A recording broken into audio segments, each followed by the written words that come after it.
मैं doctor Akhtar Hussain, assistant professor राजनीति विज्ञान, राजकीय महिला महाविद्यालय अरौला आजमगढ़ में कार्यरत हूँ।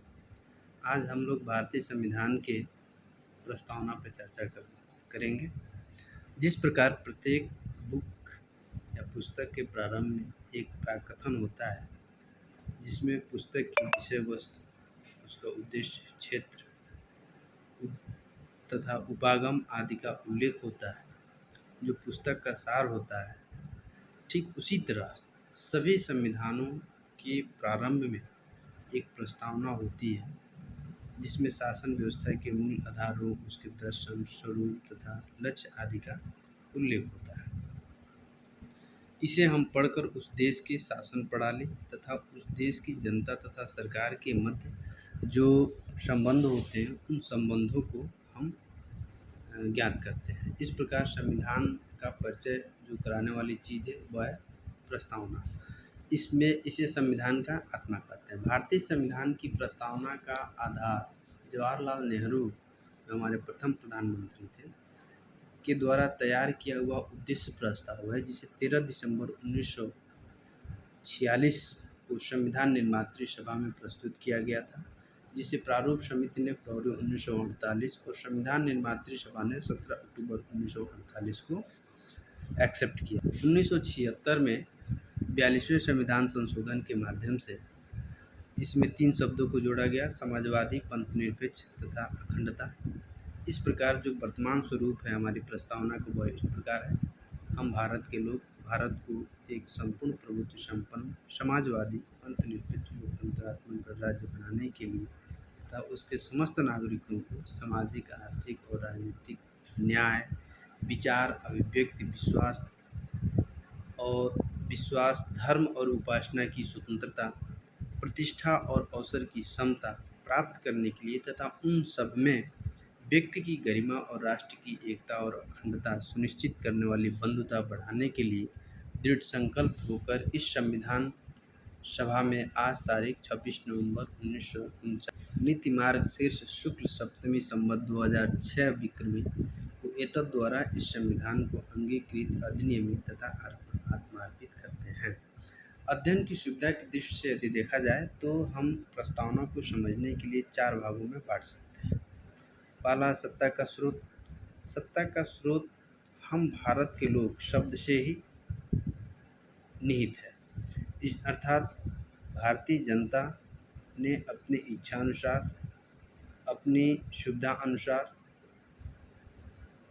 अपने पसंद का संविधान बनाया, शासन बनाया और खुद अपने ऊपर लागू किया। अर्थात जनता, संविधान का स्रोत जनता है और राजनीतिक सत्ता अंतिम रूप से जनता में निहित है, अर्थात जनता शासक भी है और शासित भी है। दूसरा है राज्य और सरकार का स्वरूप। ये 5 शब्दों से डिसाइड होता है। पहला है संपूर्ण प्रभुत्व संपन्न, अर्थात भारत अपने आंतरिक और बाह्य मामलों में बिल्कुल पूरी तरह से स्वतंत्र है। दूसरा है समाजवादी। समाजवादी का मतलब ये होता है कि उत्पादन के साधनों का प्रयोग सामाजिक हित में हो और उसका वितरण इस प्रकार हो कि कोई व्यक्ति दूसरे व्यक्ति का शोषण न करने पाए। तीसरा है पंथनिरपेक्ष। पंथनिरपेक्ष का मतलब ये होता है कि सरकार का कोई अपना धर्म न हो, सभी धर्मों के साथ, सभी पंथों के साथ जो है वह समान व्यवहार करता है।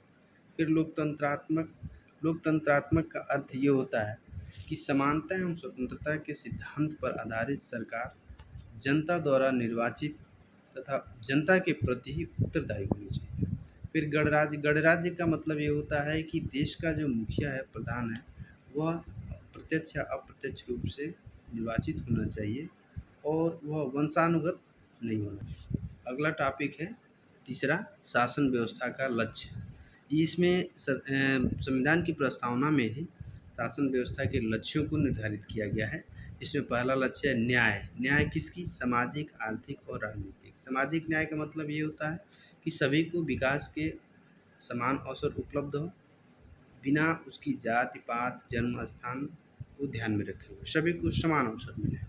आर्थिक न्याय का मतलब ये होता है कि उत्पादन के साधनों का सार्वजनिक हित में प्रयोग हो और शोषण से अंत हो। फिर राजनीतिक न्याय जो है उसमें हर एक वयस्क व्यक्ति को वोट देने का अधिकार, मतदान करने का अधिकार तथा राजनीतिक पद प्राप्त करने का समान अधिकार है। ठीक। फिर अगला है स्वतंत्रता। स्वतंत्रता किसकी? विचार, अभिव्यक्ति, विश्वास, धर्म और उपासना की। यह भारतीय संविधान के भाग 3 में मौलिक अधिकारों की व्यवस्था है, जिसमें अनुच्छेद 19 व अनुच्छेद 25 से 28 तक की व्यवस्था की गई है। समानता किसकी? प्रतिष्ठा और अवसर की। इसमें अनुच्छेद 14, अनुच्छेद 15, 16, 17 में इसकी बंद किए गए हैं। फिर व्यक्ति की गरिमा और राष्ट्र की एकता, अखंडता तथा बंधुता। इसमें 2 प्रकार के लक्ष्य हैं और 2 आदर्श हैं। 2 लक्ष्य कौन-कौन हैं? राष्ट्र की एकता तथा अखंडता। इन लक्ष्यों को प्राप्त करने के लिए व्यक्ति की गरिमा और बंधुता नामक 2 आदर्श को अपनाया जाएगा। फिर चौथा है संविधान का अधिनियमन। संविधान का अधिनियमन का अर्थ ये होता है कि संविधान कब लागू हुआ, कब वो अंगीकृत हुआ। अर्थात 26 नवंबर 1949 को संविधान आंशिक रूप से, ठीक, आंशिक रूप से लागू हुआ। उसको संविधान सभा ने अंगीकृत किया और उसी समय अनुच्छेद 394 व इसके अलावा 15 अन्य अनुच्छेदों को लागू कर दिया गया। शेष उपबंध जो है 26 जनवरी 1950 को जब हमारा संविधान बन के तैयार तब लागू किया गया था।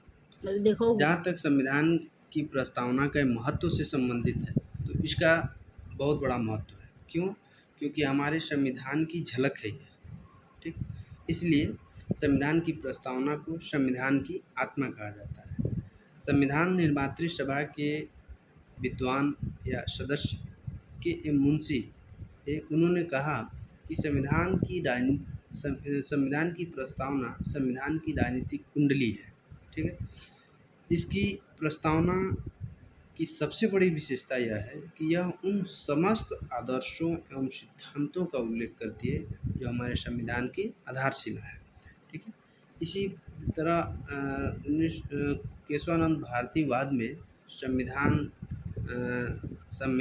हमारा भारतीय लोकतंत्र के सबसे बड़ी न्यायपालिका सुप्रीम कोर्ट ने यह एक सिद्धांत दिया था,